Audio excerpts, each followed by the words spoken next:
皆さんこんにちは。好奇心 TV です。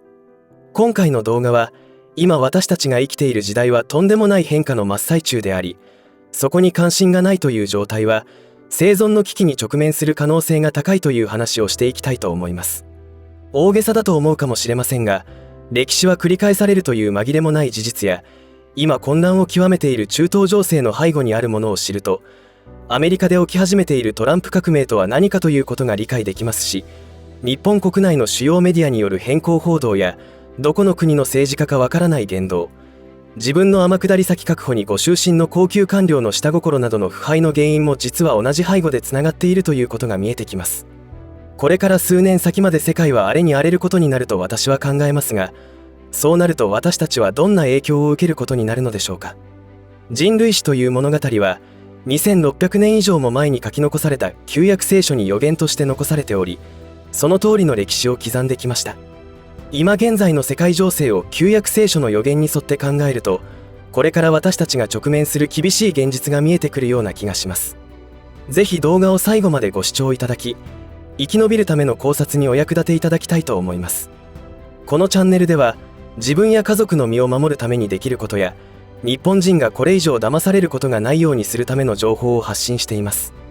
チャンネル登録がお済みでない方はぜひチャンネル登録をお願いします。また、真実に迫る情報こそが皆さんにとって重要なのですが、あいにく YouTube では配信できないため、そのような動画はメディアブルで配信しております。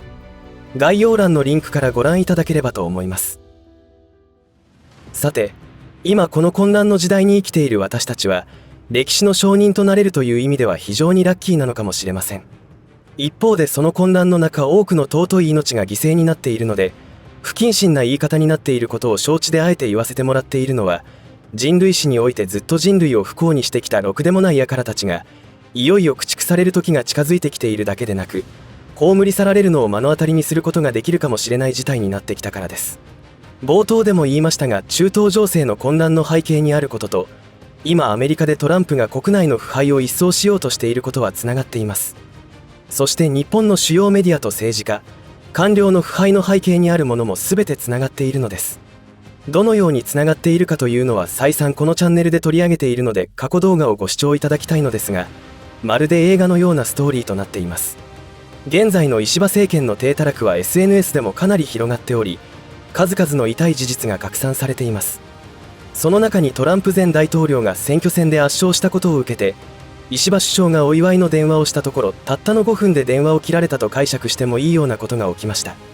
さらには11月17日にペルーで開催されていたアジア太平洋経済協力会議 APEC の後に、ブラジルで開催される G20 サミットに参加して貧困や気候変動などの課題を話し合ったことが報じられています。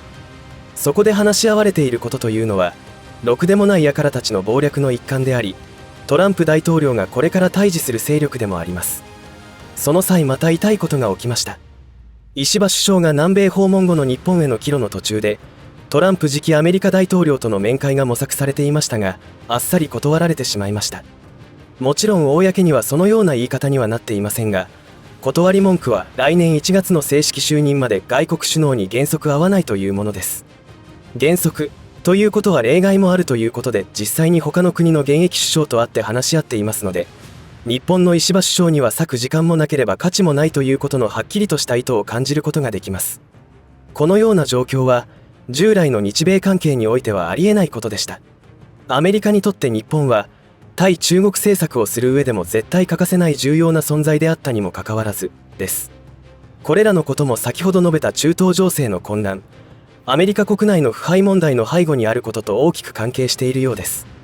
つまり、今トランプが全力で一掃しようとしているろくでもない輩たちと、日本の中枢にいる政治家や主要メディア、官僚はつながっており、はっきりと敵視していることの表れだと思います。他にも石破という政治家は、故安倍晋三元首相の敵対勢力であったという認識も影響していたというのが、インテリジェンスたちの見立てとなっています。ここで一つ皆さんにお願いがあります。このチャンネルのように触れてはいけないテーマを取り上げたチャンネルに対して、どうやら新しい動画を配信してもチャンネル登録者の画面に表示されないというケースがあることを知りました。そこでご覧のようにチャンネル登録だけでなく、通知設定を全てに設定していただくことで多少回避ができると聞きました。中にはいつの間にかチャンネル登録の解除もされているケースもあると聞きます。何卒ご協力よろしくお願いいたします。話を戻します。問題はこれから私たちに起きることに関してですが、あいにく10分ちょっとの動画で全て網羅できるわけがありませんので、今回は概要説明に留めておこうと思います。大前提として世界のあらゆる腐敗の背後には、ろくでもない輩たちが明らかに存在していて、そのことを理解することは非常に重要となります。これから先、トランプ革命がどんどん奴らを追い詰めていくことになりますが、その中ではこのプラットフォームでのタブー用語は増える可能性もありますので、細心の注意を払っていきたいと思います。まず今後世界情勢は混乱に陥ると考えられる根拠は、トランプがアメリカ大統領に返り咲くからです。それが何を意味しているのかということを一番よく知っているのはろくでもない輩たち自身です。つまりトランプはアメリカのホワイトハウスをはじめ、ありとあらゆる国家機関の腐敗を一掃すると明言しており、それはろくでもない輩たちの退治を意味しているからです。だからこそそれを阻止するために2020年のアメリカ大統領選挙のあからさまな不正や、その後のトランプに対して行われた FBI のデタラメな捜査、司法の腐敗から来るデタラメな裁判などを仕掛けてきたのです。あまりにあからさまな腐敗ぶりにさすがのアメリカ人もその異常さに気がついた結果が、2024年の大統領選でトランプの圧勝につながったことになります。誰の目にもわかるほど異常な行動に出ていたのは、そのような背景があったと分かればいろいろと合点がいくのではないでしょうか。しかしそのようなろくでもない輩たちの焦りとも言えるようなことはまだまだ続きます。とりあえず現在のバイデン大統領は11月17日にウクライナに対してアメリカ製長距離ミサイルの使用を許可しました。今までは戦火が広がることを懸念したふりをしてその使用を制限していましたが、あからさまな言動をし始めてきたのです。まるで火に油を注ぐような行為にしか見られません。その結果11月19日にプーチン大統領はロシアの奥深くまで攻撃できる兵器の使用はアメリカからの攻撃と判断するという見解を示しただけでなく、核使用のハードルを下げました。この動きだけを見てもバイデン大統領の背後にはウクライナとロシアの戦争を終わらせたくない勢力の存在が見え隠れしていることが、特に特殊な情報ルートを持っていなくても簡単に推察できると思います。このチャンネルではろくでもない輩たちのことについて頻繁に取り上げていますが、それらは一般的には陰謀論と呼ばれているジャンルに入るような話です。しかし陰謀論とはろくでもない輩たち側による情報撹乱工作そのものであり、その事実を理解しないことにはこれから起きることに対して全く対応ができなくなります。それは世界のあちこちで起こる混乱をまるで打ち上げ花火を見ているように見ていたら、いつの間にか足元が火で覆われていたなんてことになりかねません。もっと最悪なのは、今現在世界で起きていることを全くの他人事として無関心状態になっている人たちです。その割にはオールドメディアの嘘情報によって洗脳だけはしっかりとされているので、真実を発信している話を陰謀論と決めつけて全く聞く耳を持ちませんから、非常に厄介な存在です。厄介というのは、もともと日本国内の政治家を国会に送ったのは誰でもない日本国民だからですし、政治が腐敗しているのは思考停止した国民が多いのが原因なのです。少し脱線しますが重要なことなので話しておくと、ろくでもない輩たちが世界中の国をなくすために国境をなくして世界統一や世界支配という長年にわたる目的を成就するために取ってきた方法が、全体主義化や共産主義化で世界を支配するというものですが、実はそれだけでなくて民主主義もその目的の成就のために使われてきた方法でした。そんなことを言うと米ソ冷戦があったではないかというツッコミが来そうですが、それもろくでもない輩たちの目的を成就するための芝居であったということです。民主主義の恐ろしいところは、一見その国の国民の総意のもとに国家運営がなされるということで素晴らしいシステムのように見えますが、そこには落とし穴があって、その国民をバカにする政策を取って洗脳しておけば、とんでもない政治家と官僚によって国を腐敗させることができるという恐ろしい面があります。今の日本はまさにその謀略にはまって期待通りに腐敗してきたと言えます。ただ政治や官僚の腐敗、最近ではメディアの異常さに一定数の国民が気がつき始めたことによって国民が一気に覚醒し始めたということが希望の光となってきています。油断ならないのは、先ほど言ったバイデン大統領の最後のあがきとも取れるような動きがあったように、奴らはここぞとばかりに世界が混乱する方向に動きをあらわにしてきました。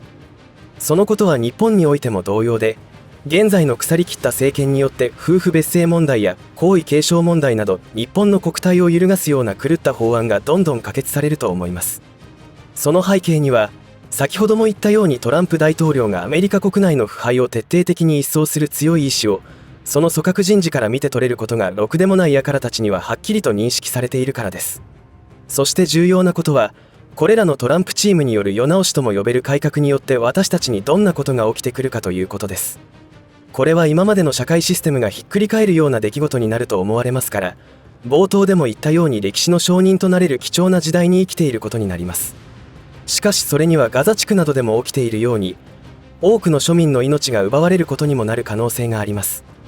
このことは旧約聖書にも書き記されているように、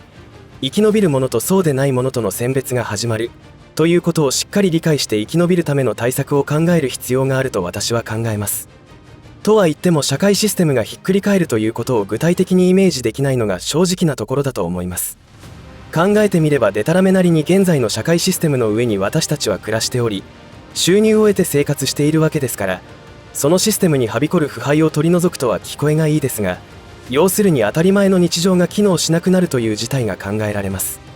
わかりやすいところで言えば、地球温暖化に関する詐欺は暴かれていくことになるのでしょうが、その際ろくでもない輩たちの大胆な悪事の片棒を担ぐ、つまり利益に群がった企業や個人は立ち行かなくなると思います。文字通り淘汰されるということが起きるのではないかと思いますが、企業が滅びるということはそこにぶら下がっている多くの従業員の生活も一瞬で吹き飛ぶということを意味しています。環境ビジネスというのははっきり言って国からの補助金に群がっている構造であり、単体で補助金なしで収益モデルが成立しているわけではありません。私たちの収入から再エネ賦課金などのようなそれらしい税金や負担金を徴収して企業に流れ、そのキックバックで政治家が私腹を肥やし、官僚は天下り先を確保していくという構図ができています。この環境ビジネスセクターの市場だけでも莫大な規模だと思いますが、それが根本から吹き飛ぶと考えただけでもリーマンショック並みのことが起きるかもしれません。問題はそんなことをさせまいと、先ほどのバイデン大統領のように世界が混乱するようなことを仕掛けてくるわけで、それは金融セクターでも引き起こされる可能性はあります。目的はトランプが革命を遂行するどころではないくらいの混乱を引き起こそうとするというわけです。そんなことにでもなったら、間違いなく世界中の人々が生きるか死ぬかの瀬戸際に立たされて修羅場化すると思います。そんなことが明日急に起こるということではありませんが、1年単位での視点で考えた時に起きてくることだと思いますので、このような可能性を理解できる方は生き延びるための備蓄などの対策をする必要があります。繰り返しになりますが、これから起きることはアメリカだけの革命ではないという認識は絶対必要であり、それによって何が私たちに起きるのかということについては起きてみないとわからないかもしれませんが、とんでもないシナリオだとしても考えておく価値はあると思います。何も起きなければそれはそれでよかったというだけですから、最悪なのは無関心のままいたずらに享楽に浸る生き方です。それも個人の自由となるのでしょうが、今の社会に対して何も疑問を抱かない人たちの側にいない自分でよかったとつくづく思います。いかがだったでしょうか。前の動画でも取り上げましたが、日本国内でも今までにはなかった大きな変化がどんどん現れてきています。特に主要メディアの偏向報道の異常さはあからさますぎるということが、政治に興味を持っている世代だけではなく、今までは政治には興味を示さなかった若い世代でも広く知れ渡るようになってきました。兵庫県知事選で見られたような偏向報道の逆風にも負けず、前県知事の再選が決まった後に主要マスメディアは PR 会社に支払った70万円ほどのポスター代について公職選挙法違反ではないかと執拗に絡んできていますが、そのくせ国益を大きく損なう売国行為をしていたことがアメリカ司法省による中国企業元 CEO 起訴から岩谷現外務大臣の疑惑が発生していますが、見事にスルーしているという異常さに自ら気がついていないのか、でたらめすぎることが起きています。こんな分かりやすいことが起きているにもかかわらず、思考停止している一定数の者たちは確かにいるわけですが、その他の多くの人がはっきりとその異常さに気がついたという現象になってきています。これらの動きはすでにトランプ大統領の革命チームによる影響が出始めていると報じているインテリジェンスがいますが、私もそう思います。今回ピックアップした話はまだまだ序の口に過ぎず、これから起きることは想像を絶することだというマインド設定が必要になります。締めはいつも言っていることですが、十分な食料備蓄をしてください。ろくでもない輩たちはトランプの革命を阻止するためには何をしでかすか分かりませんから。共にこれから直面する大難を小難に変えて生き延びていきましょう。最後までお付き合いありがとうございました。以上で今回の話は終わりとしますが、皆さんの応援が次の動画作成の力になりますので、いいねボタン、チャンネル登録、通知設定をオンにしていただけると嬉しいです。また、コメント欄へのご意見、